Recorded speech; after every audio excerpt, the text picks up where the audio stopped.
To reintroduce myself, my name is Sean McGuire. I'm an AC7. I work at Natural Resources Canada, and I've been delegated to chair this membership budget meeting.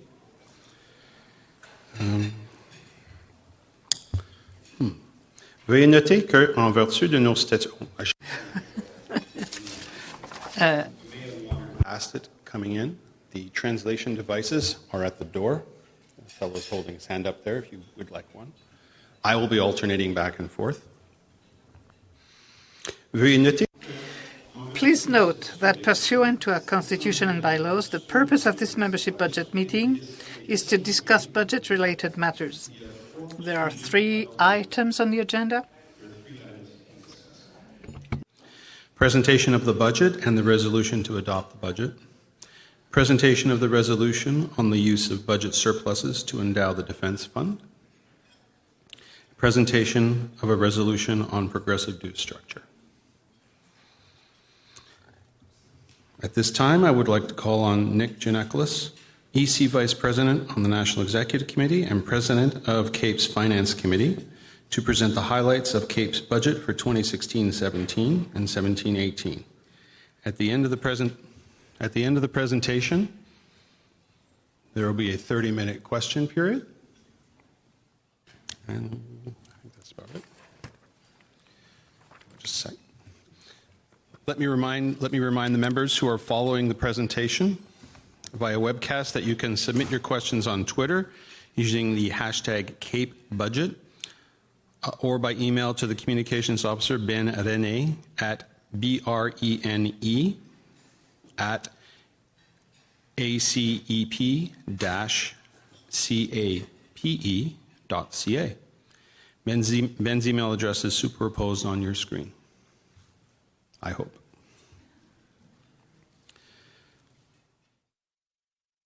Vous remarquerez que nous... You will note that we will be displaying the question that will be asked in the electronic balloting process that will start on June 15. I will be giving you more information about that vote after Nick's presentation. Let me get to that point. I'll turn it over to Nick now.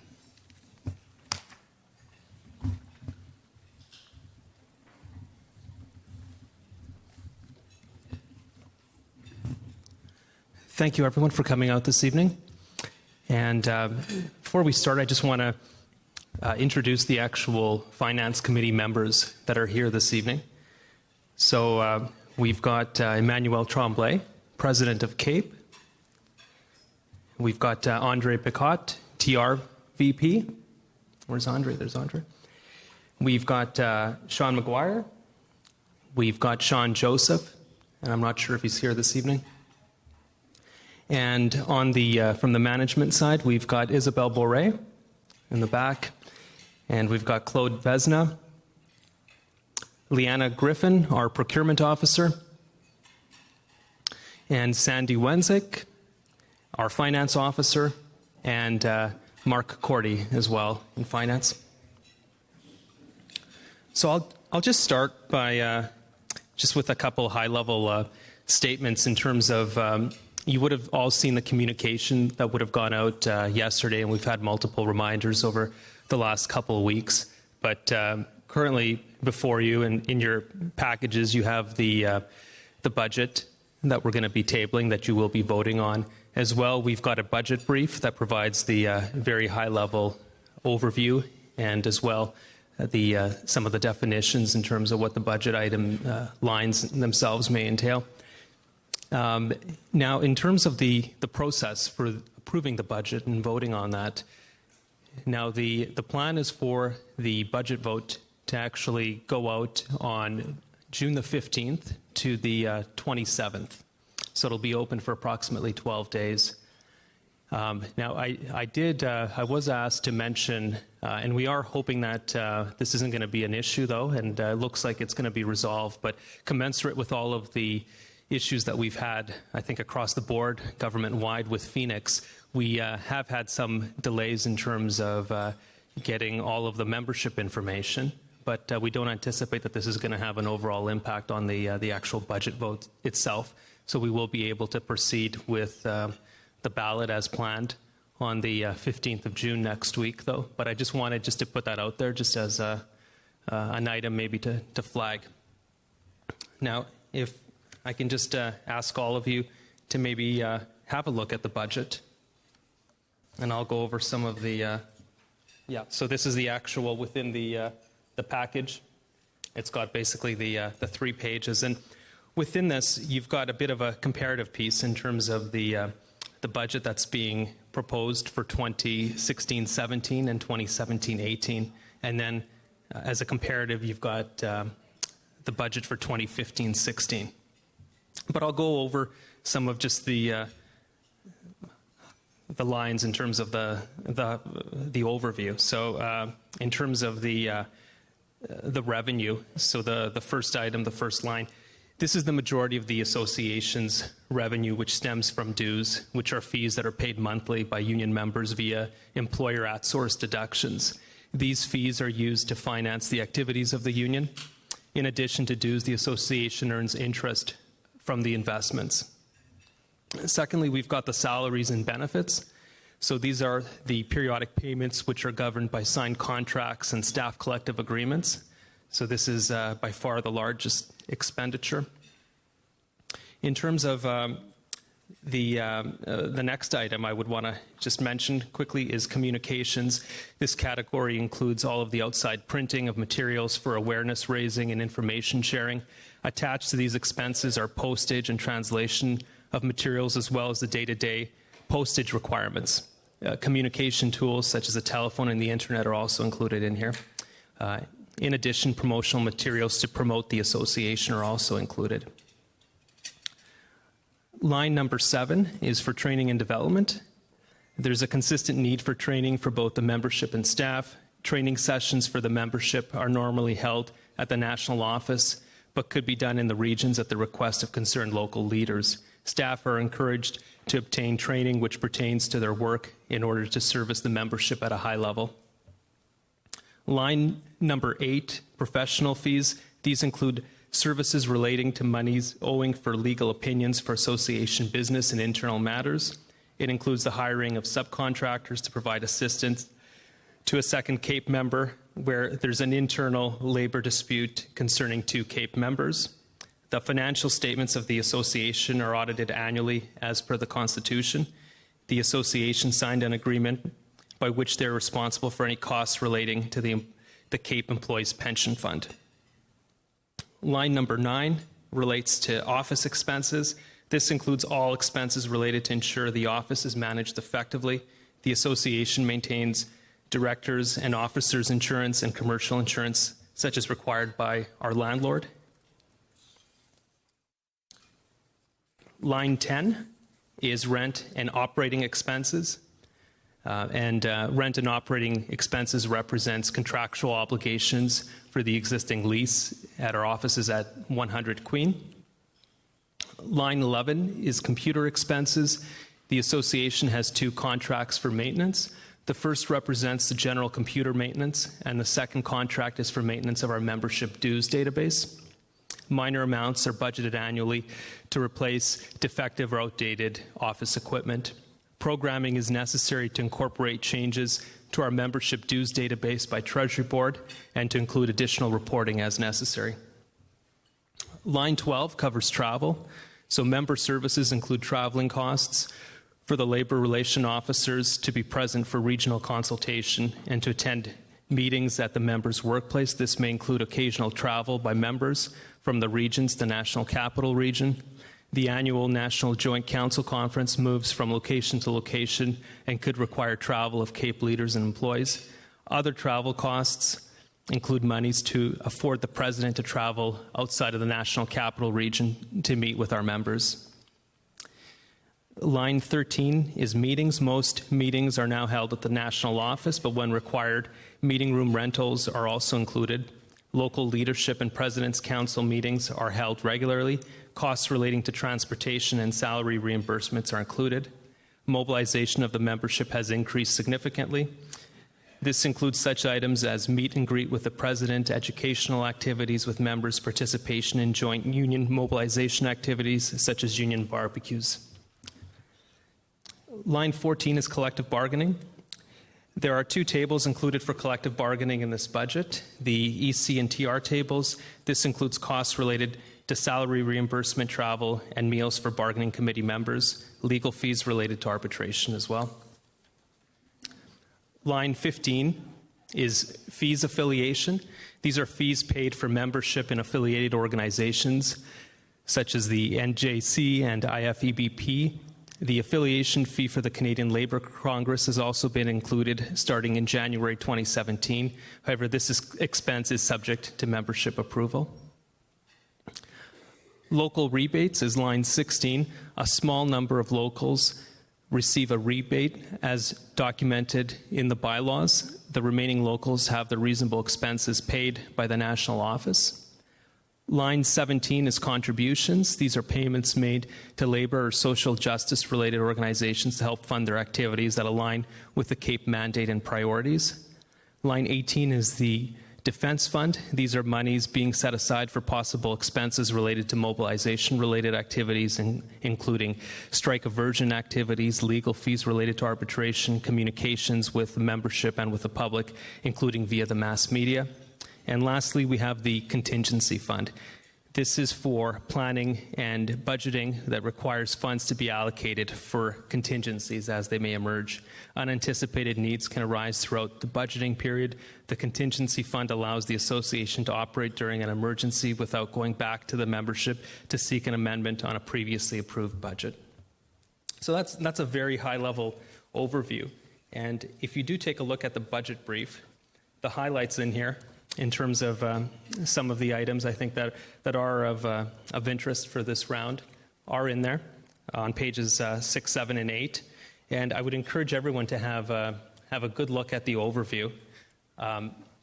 This evening, we want to try and focus as much time as possible on Q's and A's. So rather than take an inordinate amount of time to kind of go through line by line and then kind of articulate what the differential would be with last year versus what we're proposing for this current year and the upcoming year.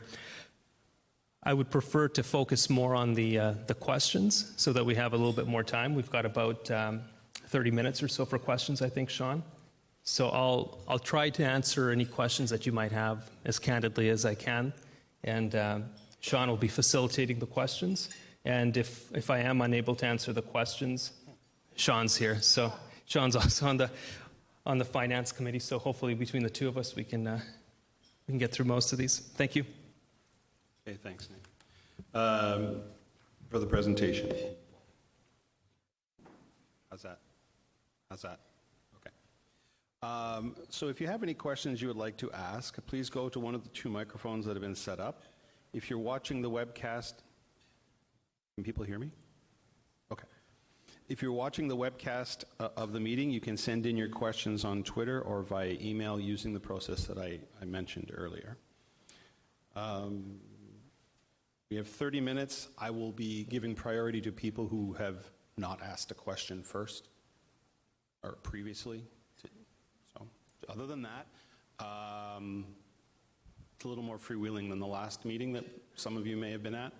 On the other hand, I'm not going to hear speeches either. 30 minutes and we move on. So a minute or two tops to ask your question and then move on.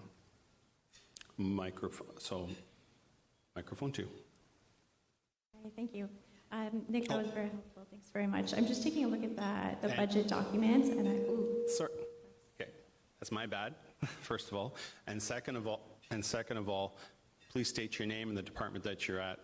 I should have mentioned that earlier. Name and department where you're from before you ask your question. Thank you. Sorry. Okay, no worries. Miranda Dick, Health Canada. I just had a couple questions. I'm not sure which line item these would fall in and whether or not you had additional information on them, but I wanted to ask a question specific to the $100,000 in loans to keep staff in direct violation of Bylaw 12 and where those would lay within the budget. Two, I was wondering where the $400,000 in severance pay as a direct result of the hostile work environment in the office, where that is, if it's tied into salaries or a separate severance line. And then third, the cost of the investigation including I guess it's Mike Duffy's lawyer, who Emmanuel has hired, for $560 an hour, and whether or not there's a cap on that. And if you have any more information on how many other cease and desist letters have gone out, if there's any sort of total. I know one alone was $5,000. Thank you. Thanks. So if you look up Article 31 of the Constitution, you will find that the budget meeting has to do with the budget. So let's stick to the budget. That's context for what I'm about to say. A number of those questions, and I may need to hear them again actually, but a number of those questions relate to an investigation which I think almost all of you should know is ongoing. It is still ongoing. I have decided, basically, to not go there with any question related to the investigation. It's just not appropriate. We still don't have answers, and that's it. So I'm pretty sure the first two questions directly relate to the investigation. I kind of lost track after that. Okay, so it was one, the $100,000 in loans, which is clearly a budget question. It's clearly also part of the investigation. And there's evidence in the public domain on that one. Again, the $400,000 in severance pays and other unapproved amounts, which is again financial, budgetary, and also in the public domain. And then the third one was the cost of the investigation, including Emmanuel's lawyer's fees, cease and desist letters, that sort of thing. Is there any kind of limit in sight, and how much is it costing the members? Okay. The last question is probably valid. A general idea of the costs in the investigation. The first two are not. They directly relate to items that are under the investigation. We'll stop. Nick, do you want to talk about generally the cost of the investigation and maybe how it's been reflected in the budget? And I hate to put Andre on the spot, though, but he's going to have, I think, a lot more of those financial details directly with respect to the investigation. I don't have, I have a very high level numbers that I can basically table. But I mean, essentially, we're looking at about, so far to date, about $146,000, Miranda, for the investigation, yeah, in terms of the overall costs of the this political issue to date, yeah. Okay.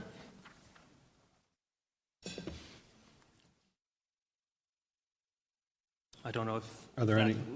That's it. That will suffice, yeah. Okay. Microphone number one. Hi there, my name is Kerry Max. I'm with Global Affairs Canada. Given that it appears that there are members in the union that are going to be dedicated to continuing their vendettas irrespective of the outcomes of the investigation, this is a budget question, might it be reasonable to increase the contingency funds in anticipation of the costs of potential lawsuits, foregone productivity, and the ongoing damage that this entire mess is causing us? I heard a name. I heard the department, but what's your name? Kerry Max. Thanks. Global Affairs.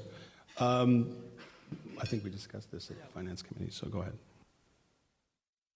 Yeah, and basically in terms of the contingency line, if you just kind of take a look at line 19, it has already been increased. I think it was an additional 100,000 over the initial 50 that we were allocating.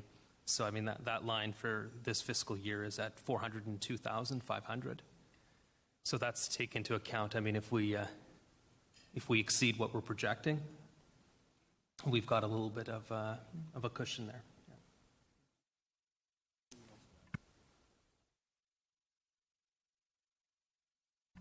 And then as well, we had increased the allocation of funding under professional services to deal with pieces of the investigation as well, anticipating legal opinions and whatnot. Okay, microphone two. Hi, Laura Ferguson at Agriculture Canada. I'm looking at the budget lines for the fees affiliations, and I'm wondering if we're going to get more information about possibly being affiliated with the Canadian Labor Congress and the Public Services International. Was that going to be like a separate vote thing, or what? Maybe you could talk about the benefits of that, or.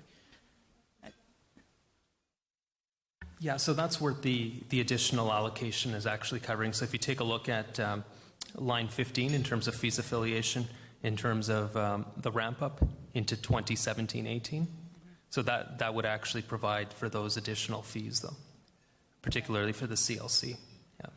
So, but is there like that's going to be communicated to members, or like?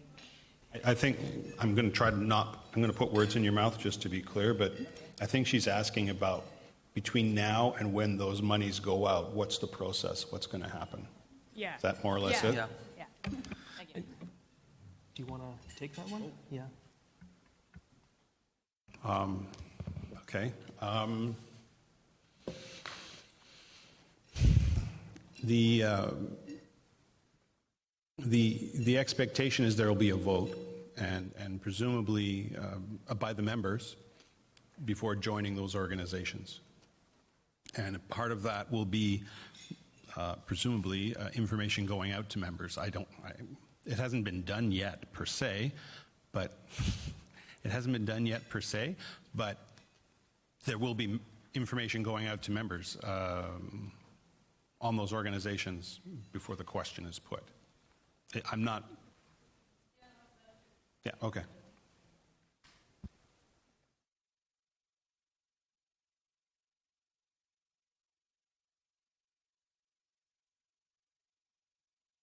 I'll just answer that question, if you don't mind. Emmanuel Tremblay. In your package, there's the first step in that direction.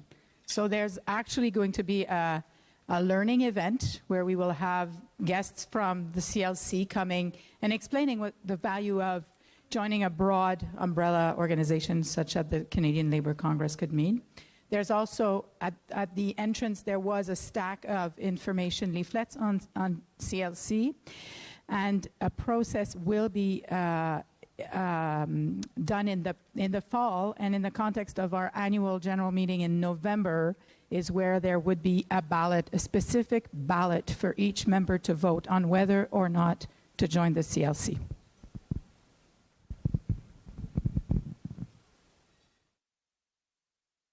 Okay. Est-ce qu'il y a d'autres questions? Perfect. Any more questions on the budget? Microphone number 2. Just a detail I heard. You mentioned arbitration as being part of the defense fund. How has it been solved? Well, how was it paid for before that?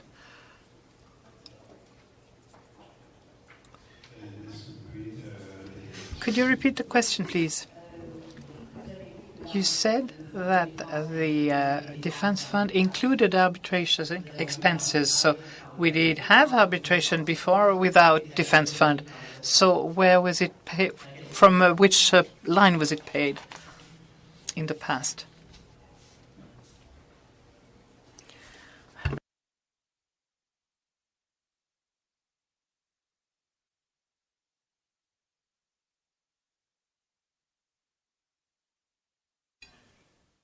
Sorry. Hi. Sorry. Alors, eh bien, ça venait des services professionnels, donc poste 8. Donc il y a un poste là pour les arbitrages juridiques. Vouliez-vous des détails? Non, c'est tout. Merci. Back to microphone. Et on revient au... Going to question, micro 1. Est-ce qu'il y a des questions en ligne? Okay, bring it up when you can. Microphone 1, please. Catherine Newell, Industry Canada. For the revenue, the progressive stream revenue, I was unable to attend the meeting that you had a little while ago to talk about that, but I had sent an email requesting that an analysis be done given the numbers of baby boomers that are retiring and the numbers of new people coming in. I'm wondering if your projection if we could get your formula for the projection, because I think it's very important going into the next discussion to understand how you've calculated that, given the extreme rate of retirement that's going to happen over the next few years. Thank you. Yeah, and in terms of that level of analysis, looking at demographic factors, no, that's not something that's going to factor into the revenue stream projections, but basically we're using a baseline in terms of what the current members are, and I guess anticipating if we're looking at overall reductions or additions, though, but nothing in terms of demographic pieces that I'm aware of. But that's the whole basis of the sliding scale. And are you getting into the in terms of the progressive dues Or element? do I misunderstand? Or are you talking just in terms of the the revenue stream So that we currently have? you've indicated a revenue stream based on progressive. My comment is, were demographics considered in the formula to come up with that number, Yeah. given what's going to happen over the next, well, you're projecting into 2017-18, there's like a mass exodus happening in the next 2 years. Yeah. And your progressive dues scale will change given With new, yeah. the numbers of new Yeah. people that are coming in. I mean, fundamentally, those progressive rates, they're based on increment 1 within those respective levels as you go through the pay scales. But I think, Emmanuel, do you have something to say on? Yep, go ahead.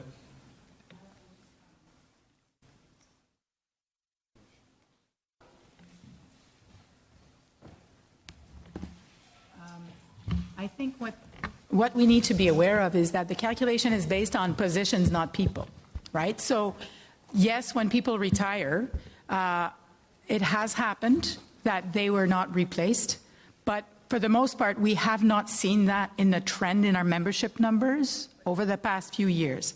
So, we assume the calculations based on the number of members we have at each level.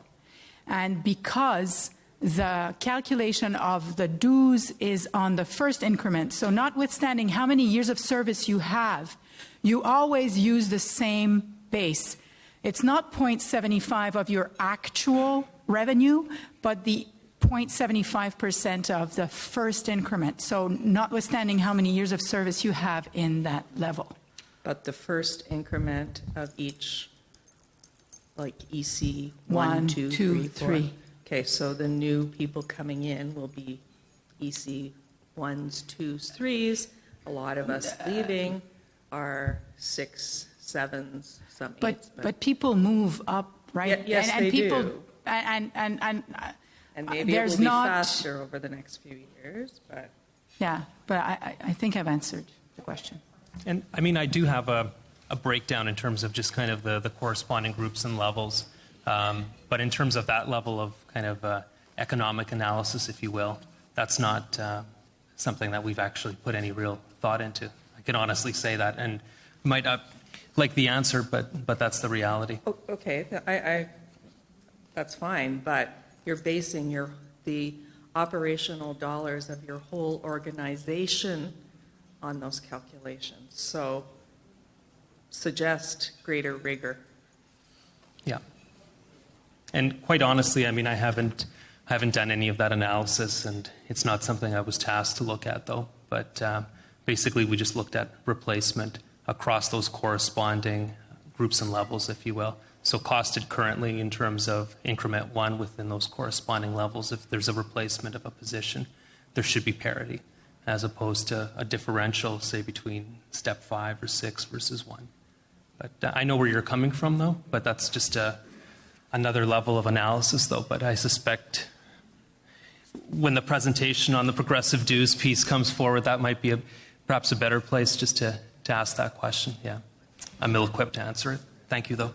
Yeah, and that's, but thank you for that segue. We are, if you're going to ask, I mean, it's part of the budget, so I understand why you would ask it now, but we have specific question periods or question times for progressive dues increase and Not increase.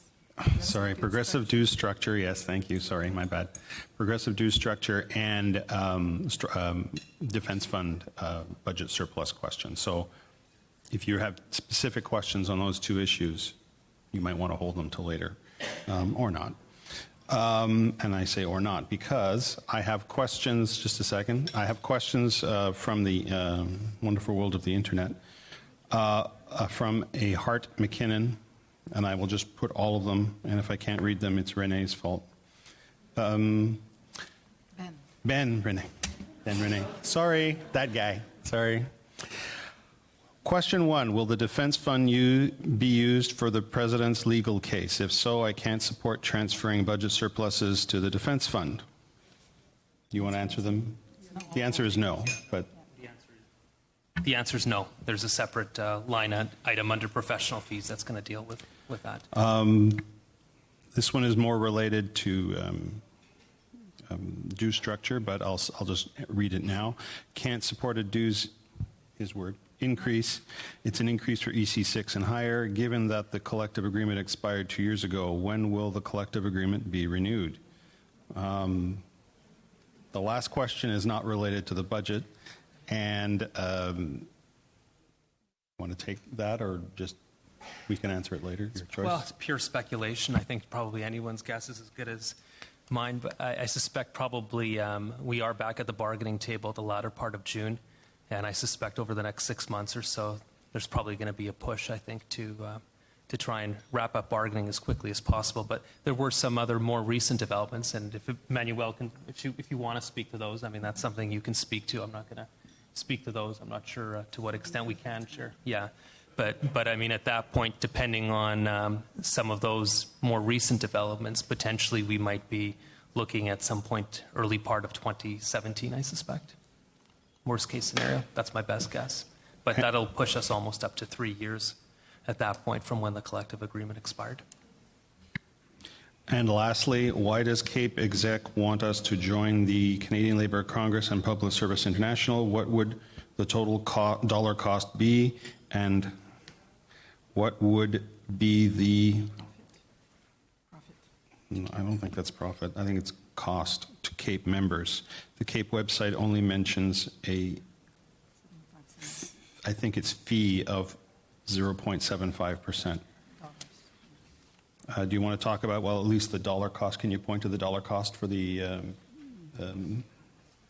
Yeah, and I believe it's 1.25 per in the budget?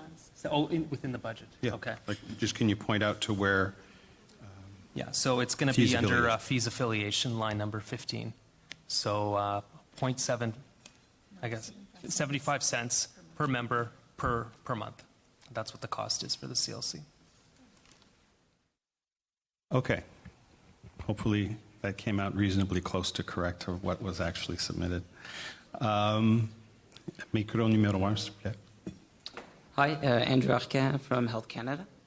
I actually have two questions, but the second one you may not be able to answer right away. The first question is I just want clarity on the budget document. So I'm looking here and I'm seeing two numbers in parentheses. So to me that indicates a deficit. So I guess one would be based on the one scenario and the other on the progressive. So the 335,057. Am I understanding that that is a deficit amount at the end of the 16-17? So yes, that's accurate. So can you explain to me then why we're sort of forecasting I understand we have a contingency fund, but it's not much of a contingency if it's already being forecasted that we're going to be in a deficit. Yeah. So maybe just some clarity around those numbers. Yeah. My second question had to do around the revenue stream, so similar to the question that was asked before. I'm pretty sure you've seen this policy from Treasury Board on the reclassification of ECs, and I know certainly within our program that would have a very wide-ranging impact. In fact, I can't give you a number, but I suspect that if it does go through, a lot of ECs are going to be reclassified out of the union. So is there going to be any follow-up on this, and can we get some more information on what this could mean for the union? Yeah. Thank you for the question. I'll focus just on the first one. If you take a look at budget line 18 in terms of the defense fund, you'll see there's $600,000 that's being allocated into the defense fund. So in reality, if you were to exclude kind of the defense fund projection, we are in a surplus budget. But because we've taken money that otherwise would go into the reserve, if you will, in terms of an overall surplus, putting that into the defense fund, that is why it's going to put us into a deficit. And I think both of those scenarios, in terms of just the status quo revenue stream versus the progressive one, I mean, the intent was to be as cost neutral as possible, though, but there is going to be a slight differential. Did I answer what you were looking at in terms of why we're going to be looking at an actual deficit?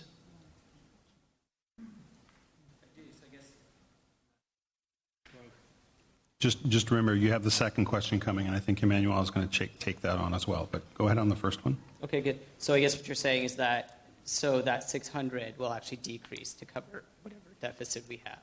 So then it would be a percentage of that gets transferred to the defense fund. That's based right. On what yeah. If we weren't making that kind of an allocation within the defense fund, then we would have been looking at a surplus, I guess, of a couple $100,000. Yeah. Now go ahead, Emmanuel, on the second question. Okay. Can I just complete the first question? I think what needs to be really underlined is that there is no money from our revenue that is actually being drawn out from revenue directly into the strike fund. What is happening is an accounting defense fund. What is happening is an accounting measure.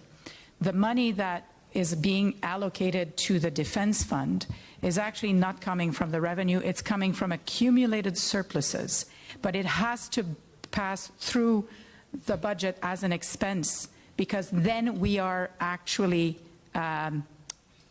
what are we doing with it? We're restricting that money. Going from unrestricted members' equity to restricted members' equity. So basically, it's not money that we're sucking out of the membership dues revenue. It's actually money that we must pass for accounting reasons through the budget. So it's an apparent, if you will, it creates an apparent hole in our budget, but it's actually not money that we're drawing from the revenue. So that's for the first. I hope I was clear. As for the second question, you're talking about an information bulletin that has been circulated by the Treasury Board Secretariat to all heads of HR. This information bulletin is actually trying to specify some interpretations of what the EC classification is about.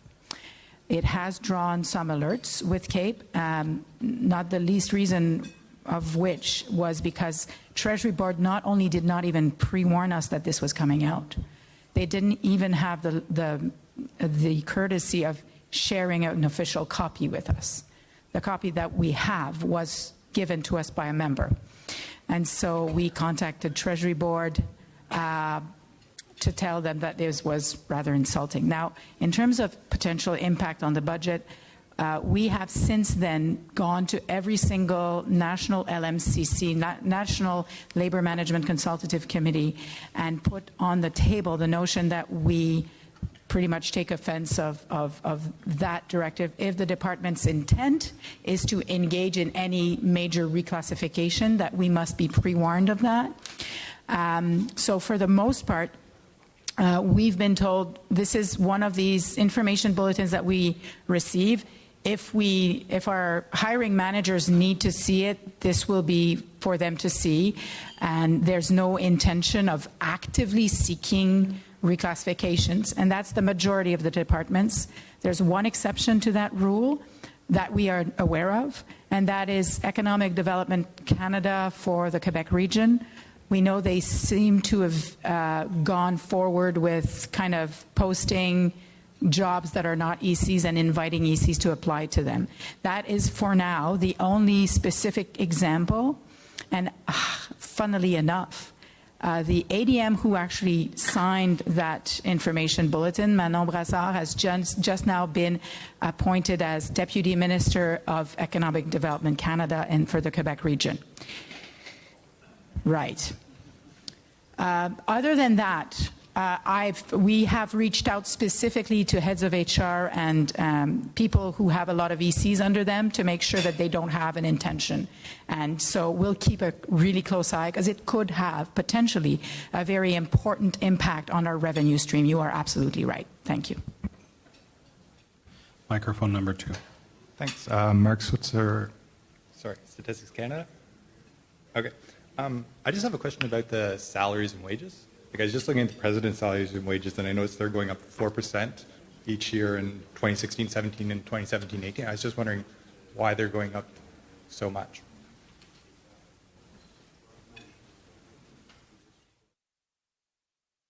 Like it's 3.9 and 4% or something.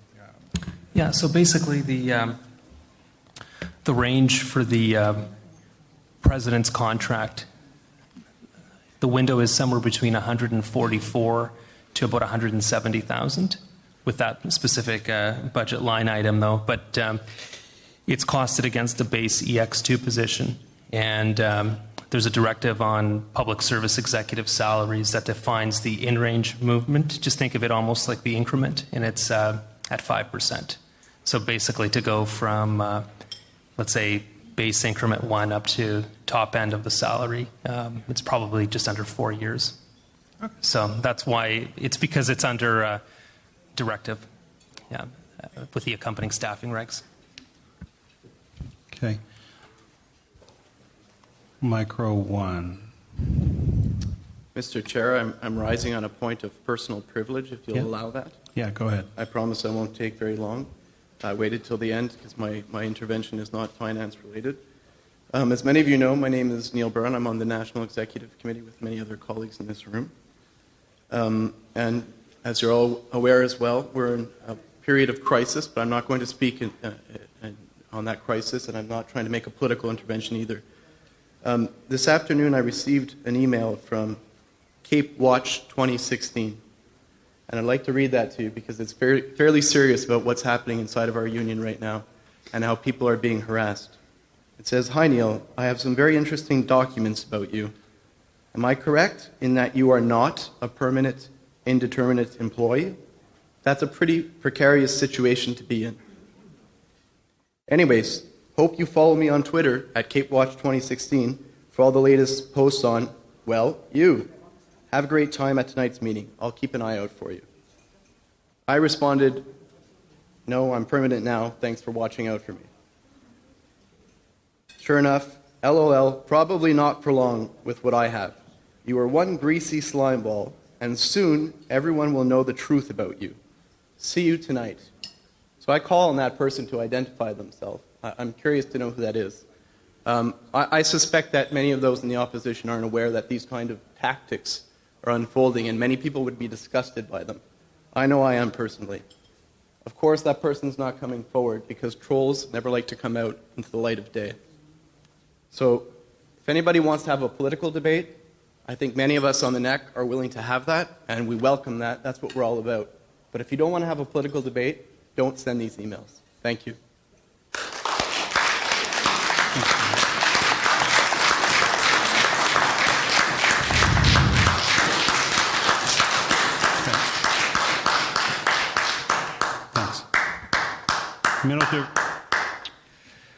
Nicholas Stewart at Global Affairs Canada. I have a question on one of the line items of the budget, and it was under professional services. The last line item under that is consultants' fees, and I'd just like a description of what these fees are being used for.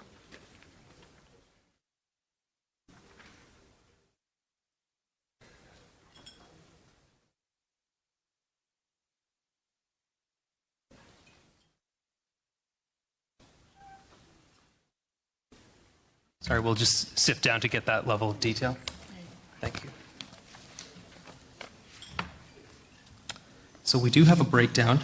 So in terms of what's projected for 2016-17 in terms of the 60,000, so this includes 10 to 15,000 for classification and job description matters, another 15,000 for IT-related consultancy fees in order to review and update CAPE systems, $10,000 for management coaching, and $10,000 to $15,000 for a rebrand and a brand designer. So this is with respect to the CAPE logos, if you will, and also whatever other special projects and/or internal policies may come up.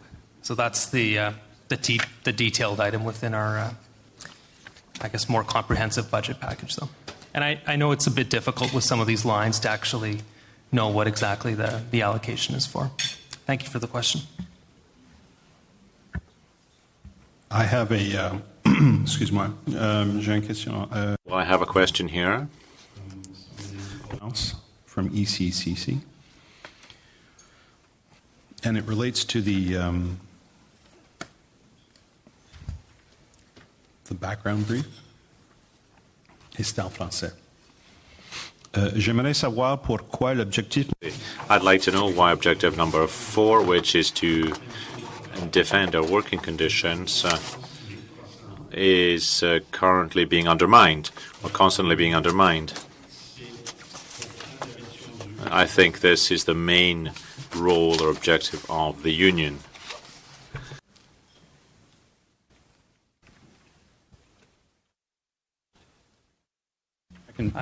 I'll defer to... Alors, je vais demander à vous ou... Non, je n'aurais pas répondre à la question. Moi, je faisais la traduction. The translation, yeah. I'm going to actually pass if you want to take a crack at it, or Manuel, if you want to take a crack at that, though. It's more of a political comment more than anything else. Dans ce cas-ci, Well, in this case, Florence,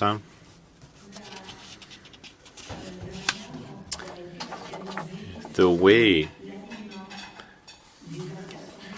the budget allocations have been matched to our strategic objectives, strategic goals in terms of strategic goal number 4, well, it's basically based on the budget allocated to collective bargaining. Now, what does that mean? Well, that means that in 2016-2017, we'll be in a lull in terms of bargaining because we'll have finished the current round of bargaining and we won't yet have started the next round of bargaining. So this is the reason why in 2016-2017 we forecast that the cost of bargaining should go down before it goes up again for the next round of bargaining. All right. Miranda? Hi. Only because I know you from before. Thank you. I had a question, but before I started, I wanted to take a personal point that I will refer all of my questions to the budget since this is a budget meeting. I myself personally received letters and correspondence as recently as today from the administration, but don't bring it to this table because it's budgetary. If I received harassment from an anonymous member, I similarly would not bring it to a budget meeting. So back to the actual topic at hand.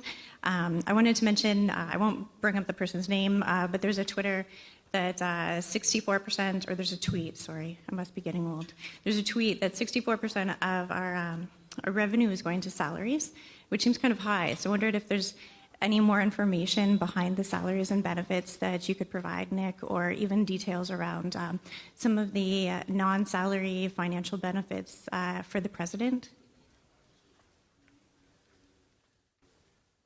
Go ahead. Okay, well, in terms of the kind of the more detailed breakdown, and I think you've got this within the package, the more detailed sheet. So if you take a look at that under, I guess, budget line 2 for salaries and benefits. So that covers off, you've got lines that refer to the president's salary. You've got a field in there, special, which was a notation for whatever residual would have been for my salary from the previous year, if you will. But currently nothing costed for 2016-17 or 17-18. We've got the executive management positions. So that covers currently two positions, if you will, within the office that we have, and a projection for a third position to potentially backfill that. We've got the staff complement. We've got the associated pension pieces. Then we've got overall benefits. we've got a line for president's vacation, and then we've got management vacation. Those are the cash out items, and then compensatory vacation for the staff that's cashed out. But in terms of any kind of specific, pieces within benefits, so you mentioned as well president's benefit package in terms of what that entails. Okay. So in terms of the president's benefit package, in terms of what I can disclose, and I think we've got an actual projection, don't we, for this year? I'll get it from my details in here. Just bear with me, sorry.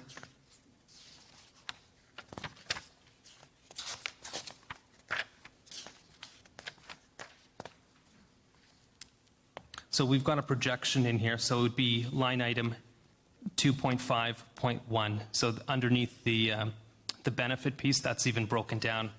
We actually have total benefits, which is that particular line that you see, and then it's broken down into primarily the president's benefits, management benefits, then we've got staff benefits.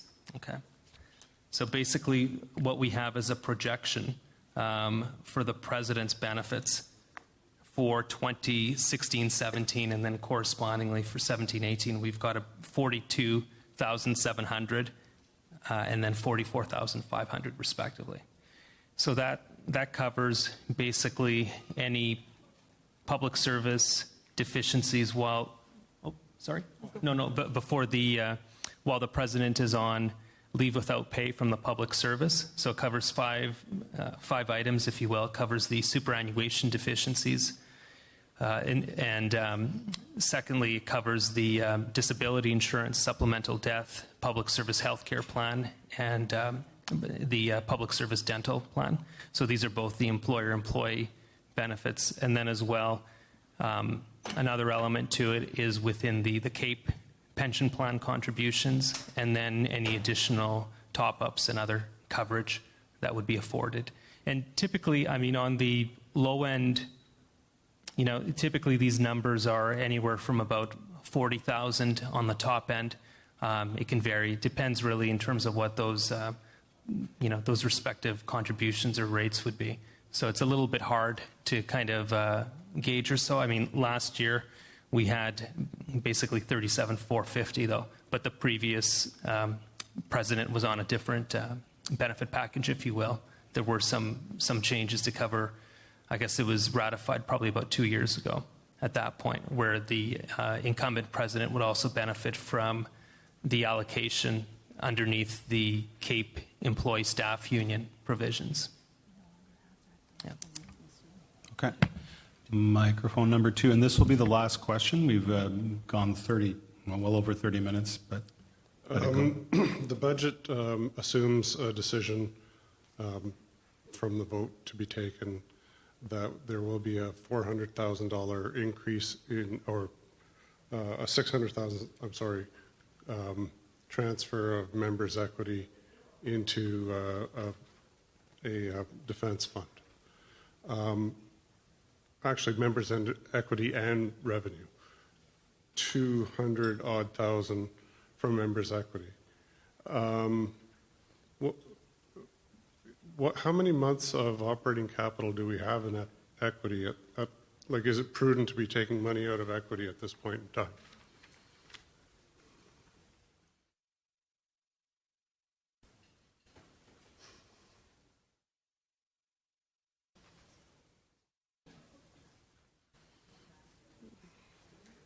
okay, so I can take that because, do they have this in the package? No. Oh, I have last year's, where are we? I have last year's audit here, and for your information, we had $2.887 million in unrestricted members' equity as of April 30th, 2015. So the short answer is that's 4 or 5 months, a while. Yeah, 4 or 5 months. So it's borderline, but it's not reckless. Usually we have 4 to 6 months, I guess, so that's not too bad. Sorry, my name's Randy Legault, Health Canada. Okay, thanks. Okay. As an aside, that was April 30th, 2015. I think that was added to by April 30th, 2016, so it's larger still. Okay, so I'm all over the place. I'll get back to my little script here. Thank you for your questions. Let me remind you that all CAPE members will be receiving an electronic ballot on June the 15th. There will be 3 questions on the ballot, and you will have until June the 27th to vote. Question 1 will concern the adoption of the budget as presented here this evening. The question you will be asked to vote on reads as follows. Il est résolu d'accepter le projet. It resolved that the 2-year budget be adopted for 2016-17, 17-18 as reviewed by the Finance Committee.